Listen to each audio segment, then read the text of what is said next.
Straight Talk with Scott Ryfun, the most listened to man in coastal Georgia. Call 912-264-TALK now. Now, the elected full-time chairman of Coastal Georgia Radio, Scott Ryfun, on 98.7 WGIG and 97.7 WTKS. Good morning. You're on Straight Talk. Hey, good morning, Scott. Hey.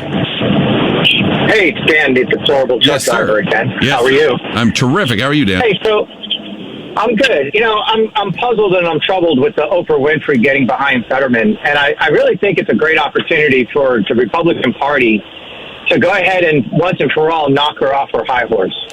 Because what she basically said is that I'm for the murder of 20 million African-American babies since 1973. Because that's the numbers. 1973 to today, 20 million. It's easy to look up. She can look it up herself. And that works out to, in case anybody's wondering, their political leanings, that would work out to 17.5 million Democrats that would be alive today, barring, you know, unfortunate incidences. So they'd only be 48 years old, at their oldest. So 17 million Democrats, 20 million African-American babies. But the question that Dr. Oz, as a doctor, can ask, and that any GOP should ask if they're question on their, how do they feel about Oprah standing behind Fetterman, and isn't that bad? I think it should just be put back on them, and we'll take a page out of Lake's playbook, how she handles the press. Isn't it shocking? The answer should be something like, isn't it shocking that Oprah Winfrey, the leader, one of the leaders of the African-American community, is for not just abortion, but no time limit abortion?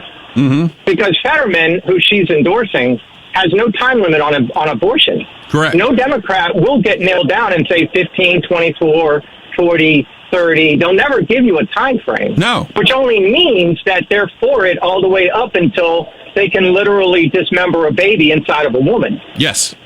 And I think the point should be made, whenever asked about that, it should be put on, the only answer should be that it's shocking that Oprah Winfrey, such a prominent leader in the African-American community, would be for the dismemberment of a child. And it's unfortunate that she would allow politics and money to get in the way of good conscience, and that we hope better for the African-American community.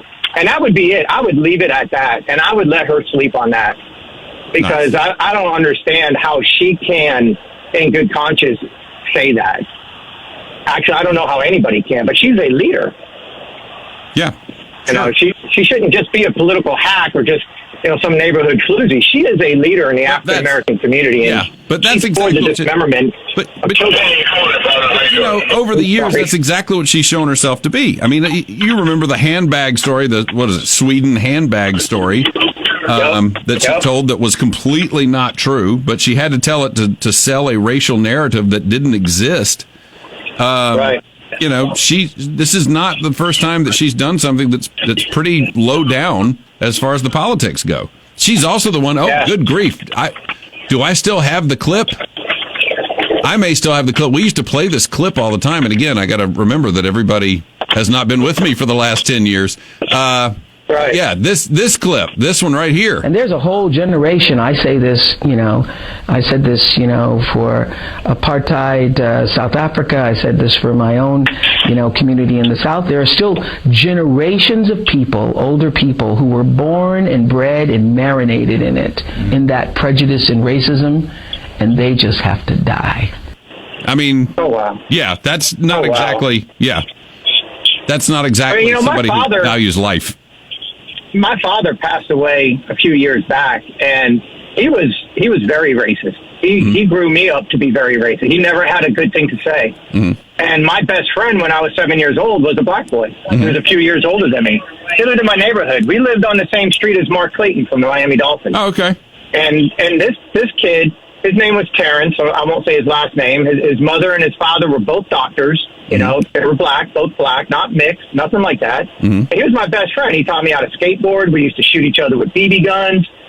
But, in the back of my mind, I would come home and my dad would come home from work and he'd have nothing nice to say about black people. Yeah. He'd always be dropping the N-word. And he's passed on. We didn't have much of a relationship, but it didn't mold me. Yeah.